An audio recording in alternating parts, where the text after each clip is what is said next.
والدین کو چاہیے کہ شادی میں اپنی بیٹی اور بیٹے کی پسند کا خیال رکھیں۔ یہ لفظ لباس بتا رہا ہے کہ جب ہم چھوٹے تھے ہمیں ماں باپ جو پہناتے تھے ہم پہن لیتے تھے، جب سے ہم نے شعور میں قدم رکھا ہے تو اب ہم اپنا لباس خود ہی خریدتے ہیں، چاہے وہ نیلا ہو، پیلا ہو، کالا ہو، سفید ہو۔ مجھے سفید پسند ہے، زندگی گزر گئی سفید کرتے شلوار میں۔ تو لباس میں اس بات کی طرف اشارہ ہے کہ لڑکے لڑکی کی پسند اور ناپسند کو دیکھا جائے۔ ہمارے معاشرے میں بیٹیوں سے تو پوچھتا ہی کوئی نہیں، اور بیٹوں پر بھی مسلط کرتے ہیں، ایتھے ہی کرنی ہے، بس ہمارا فیصلہ ہے۔ والدین سے کہتا ہوں اللہ کے واسطے، یہ اللہ نے شریعت نے حق رکھا ہے بچے کا، میں نے قبول کیا، لڑکا کہتا ہے، باپ تو نہیں کہتا ہے۔ تو جس نے کہنا ہے میں نے قبول کیا تو وہ قبول تو کرے۔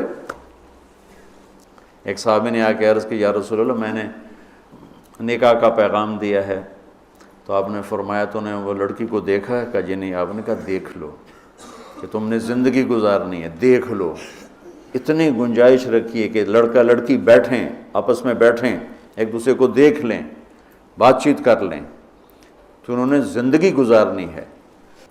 تو ہمارا ماحول ہے کہ یہ بھی ہندو سے آیا ہوا معاشرہ ہے کہ وہ ذات پات میں پھنسے ہوئے تھے، بس ہم نے راجپوتوں میں کرنا اور کہیں نہیں کرنا، ہم نے جاٹوں میں کرنا اور کہیں نہیں کرنا، ہم نے ارائیوں میں کرنا اور کہیں نہیں کرنا، ہم یہ ہیں، ہم اس کے علاوہ اور کہیں نہیں کرتے۔ یہ پورے ہمارے ماحول میں ایک چیز رچی ہوئی ہے۔ کتنے بچے میرے پاس آتے ہیں، بچیوں کے فون آتے ہیں، ماں باپ زبردستی شادی کر رہے ہیں، میرا دل نہیں کر رہا لیکن وہ زبردستی کر رہے ہیں۔ تو اگر زبردستی کریں تو پھر مان جاؤ، قربانی دے دو، پھر بغاوت نہ کرو، قربانی دے دو۔ چونکہ ایک اس کے ضد میں انتہا کی بات ہو رہی، وہ ہے کورٹ میرج، کہ بعض بچے بچیاں اتنے باغی ہو جاتے ہیں کہ وہ عدالت میں جا کے اپنا نکاح کر لیتے ہیں۔ میں اس کو ٹھیک نہیں سمجھتا کہ ماں باپ کی دعائیں ہمیشہ کے لیے ختم ہو جائیں گی۔ ماں باپ زیادتی کرنے پر آ گئے ہیں، مان جاؤ اور اللہ سے مانگو، اللہ پاک اس میں آپ کے لیے بہتری کی شکلیں بتائے گا۔ اس کیمرے کے ذریعے سے لوگ جو سن رہے ہیں، سارا ملک تو نہیں سن رہا ہے لیکن جو سن رہے ہیں، یہ شادی بچے کا معاملہ ہے، بچی کا معاملہ، اللہ کے واسطے پوچھا کرو، پوچھے بغیر کرنا زیادتی ہے۔ میرے نبی کی حدیث سناتا ہوں، ما تزوجت وما زوجت الا بوحی من السماء نزل به جبریل۔ میں نے شادی کی یا بیٹی کی شادی کی، پہلے آسمان سے وحی آئی، جبریل آئے، پیغام لائے، حکم لائے، پھر میں نے یہ کام کیا۔ ٹھیک؟ حضرت علی رضی اللہ تعالیٰ عنہ پیغام لے کر آئے ہیں۔ پہلے ابوبکر صدیق نے رشتہ مانگا، آپ خاموش، یعنی انکار۔ عمر رضی اللہ تعالیٰ نے بات کی، خاموش، یعنی انکار۔ عبد الرحمن بن عوف نے حضرت علی سے کہا تم جاؤ۔ وہ فرمانے لگے میں تو بہت غریب ہوں، میرا تو گھر بھی اپنا نہیں، مجھے دے دیں گے؟ کہاں دے دیں گے، تم جاؤ۔ تو حضرت علی تشریف لائے، را کے بیٹھے تو شرم کی وجہ سے بولا ہی نہ گیا۔ تو آپ نے فرمایا علی کیسے آئے؟ وہ چپ۔ اب آپ کو تو پتہ تھا علی کیسے آئے، آپ تو اندر دیکھ رہے ہیں۔ تو آپ نے فرمایا لگتا ہے تم فاطمہ کے رشتے کے لیے آئے ہوگے؟ کہا جی ہاں۔ تو آپ نے کہا انشاءاللہ، اور یہ کہہ کر اٹھ گئے۔ تو حضرت علی باہر تشریف لے کے، صحابہ کھڑے ہوئے تھے انتظار میں، کیا ہوا؟ تو فرمایا انکار ہو گیا۔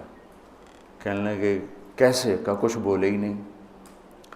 تو عبد الرحمن بن عوف کہنے لگے کچھ تو بولے ہوں گے؟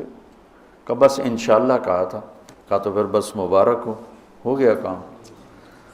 تو حضرت علی نے پوچھا وہ کیسے؟ کہا اس لیے کہ نبی کا انشاءاللہ ہاں ہوتا ہے، لہذا تیرا کام ہو گیا۔ اچھا اب بچوں، میرے بچوں سنو، جبریل آ چکے ہیں کہ اللہ فرما رہے ہیں کہ یہ رشتہ یوں ہونا ہے، وہیں ہاں کر دیتے، اللہ کے امر کے بعد تو کوئی گنجائش ہی نہیں، وہیں ہاں کر دیتے۔ یہ ہاں کیوں نہیں کی؟ گھر گئے، بیٹی فاطمہ علی کا رشتہ آیا ہے، ہاں کر دوں؟ سبحان اللہ، سبحان اللہ، کمال ہو گیا، علی کا رشتہ آیا ہے، ہاں کر دوں؟ آپ کا کیا خیال ہے حضرت فاطمہ نے انکار کرنا تھا؟ جنت کی سردار، نبی کے جگر کا ٹکڑا، وہ انکار کرتے ہیں؟ یہ تو آج کی بچے ہماری بیچاری چپ کر کے بیٹھ جاتی ہے، اچھا جی میں تھوڑی مرضی۔ اور وہاں ہمیں تو پتہ نہیں کہ وہی کیا ہے، یہاں تو وہی آ چکی ہے کہ علی اور فاطمہ کی جوڑی آسمان پہ طے ہو چکی ہے۔ حضرت فاطمہ رضی اللہ تعالیٰ عنہ کے اقرار کے بعد آپ باہر تشریف لائے۔ وہیں اقرار کیوں نہیں کیا؟ ہمیں سبق دینا تھا کہ آسمان سے وحی بھی آئی ہو تو بھی بیٹی سے پوچھو۔ سبحان اللہ، سبحان اللہ۔ آپ نے کہا علی بلاؤ لوگوں کو، تو وہ اس وقت مسجد بھر گئی ساری، تو آپ نے سامنے بٹھایا اور خود ممبر پہ کھڑے ہوئے اور فرمایا کہ لوگوں، میرے پاس جبریل یہ پیغام لے کر آئے ہیں کہ میں اپنی بیٹی فاطمہ کا نکاح علی کے ساتھ کر دوں۔ پھر آپ نے خطبہ پڑھ کے فرمایا کہ علی، میں نے 400 درہم کے عوض فاطمہ بنت محمد کو تیرے نکاح میں دیا، تو نے قبول کیا؟ تو انہوں نے کہا قبل، تو میں نے قبول کیا، اور سجدے میں چلے گئے اور زور سے دعا مانگی، رب اوزعنی ان اشکر نعمتک التی انعمت علی وعلی والدی وان اعمل صالحا ترضاہ واصلح لی فی ذریتی انی تبت الیک وانی من المسلمین۔ یہ دعا مانگی اور اللہ کے نبی نے کہا آمین، آپ نے زور سے اوپر سے کہا آمین۔ پھر آپ نے سارے شرکائے نکاح کو شہد کا شربت پلایا اور کھجور کھلائی، شہد کا شربت اور کھجور کھلائی۔ تو آسمانی وحی کے بعد بھی باپ پوچھ رہے ہیں کہاں کر دوں؟ تو ہمارے پاس تو وحی نہیں ہے، اور ایک بچی نے زندگی گزارنی، ایک بچے نے زندگی گزارنی، اور ماں باپ ان کی وہ رائے کے خلاف اولاد بولے تو وہ کہتے ہیں یہ گستاخ ہو گئے ہیں، یہ نافرمان ہو گئے ہیں۔ وہ پھر وہ ان کو وہ جذباتی طور پر ان پر پریشر ڈالتے ہیں، ہم نے تمہیں بچپن میں پالا، ہم نے، ماں کہتی میں تینوں دودھ پیوایا، میں تیرے پوتڑے دھوتے، آج تو میرے اگو بلینا ہے۔ وہ اماں جی میں زندگی گزارنی ہے، تسی گزار بیٹھے ہو، میں گزارنی ہے۔ ہمارے دینی حلقے ہوں یا دنیاوی حلقے ہوں، نہ کوئی بچے سے پوچھتا ہے کہ بیٹا یہاں آپ کا کر دیں، آپ کا کیا رائے ہے، نہ کوئی بچی سے پوچھتا ہے کہ بیٹی یہ رشتہ آیا ہم ہاں کر دیں، بلکہ بچیوں سے چھپا کے رشتے کیے جاتے ہیں کہ وہ بچی کو پتہ ہی نہیں ہوتا۔ ہمارے پرانے تعلق والے ذمہ دار گھرانے کی بچی کہا جی مولانا صاحب چلو ماں باپ جہاں کر دیں ٹھیک ہے، ہمارا سر جھکا ہوا ہے، اتنا تو دیکھ لیتے انسان کا بچہ ہوتا ہے، ایک شرابی کے ساتھ میری شادی کر دی، عمر گزر گئی میری روتے روتے، فیملی میں ہی کرنا تھا تو کوئی اور شریف بچہ دیکھ لیتے، مجھے صرف فون پہ کہا گیا کہ باسی تیری منگنی کر دیتی ہے تو فلانی تاریخ نو تیری شادی، اور وہ شرابی تھا میرا، آج تک وہ شراب پیتا۔ یہ وہ دکھتے ہوئے مسائل ہیں جن کو ہم دین کی روشنی میں دیکھتے ہی نہیں ہیں، اپنے رواج کی روشنی میں دیکھتے ہیں، ہمارا رواج کیا ہے، ہمارا دستور کیا ہے، اس پر ہم چلتے ہیں۔ تو میرے نبی نے ہم عمر سے شادی کی سودا، عمر سے بڑی سے شادی کی خدیجہ، کم عمر سے شادی کی باقی ساری بیگمات، خاص طور پہ حضرت عائشہ، مطلقہ سے شادی کی زینب، بیوہ سے شادی کی خدیجہ حفصہ، کنواری سے شادی کی عائشہ رضی اللہ تعالیٰ عنہ، مالدار سے شادی کی خدیجہ، غریب سے شادی کی جویریہ باندھی ہو کر آئی ہیں، ہمسر سے برابری میں شادی کی ام سلمہ ام حبیبہ، اپنے خاندان میں شادی کی عائشہ ام حبیبہ ام سلمہ، یہ حفصہ، یہ قریش ہیں، خاندان سے باہر قوم میں شادی کی جویریہ میمونہ، قوم سے بھی باہر یہود میں شادی کی صفیہ رضی اللہ تعالیٰ عنہ۔ یہ کتنی نسبتیں ایک عورت کی بن سکتی ہیں، ان سب میں میرے نبی نے شادی کی۔ اور آپ حیران ہوں گے، اپنی 3 بیٹیاں بنو امیہ کو دیں جن کے ساتھ جانی دشمنی۔ ابو العاص کو حضرت زینب، ابو العاص بن ربیع بن امیہ بن حرب، اور عثمان بن عفان بنو امیہ۔ تو پہلے حضرت رقیہ کا کیا، پھر ام کلثوم کا کیا، اور علی اپنے گھر کے تھے، خاندان کے تھے، تو ایک فاطمہ کا رشتہ ان کے ساتھ کیا۔ اور حضرت عثمان کے نکاح میں جب حضرت ام کلثوم کا بھی انتقال ہوا تو آپ نے فرمایا میری 100 بیٹیاں ہوتی اور اس طرح مرتی، 100 کی 100 عثمان کے نکاح میں دیتی۔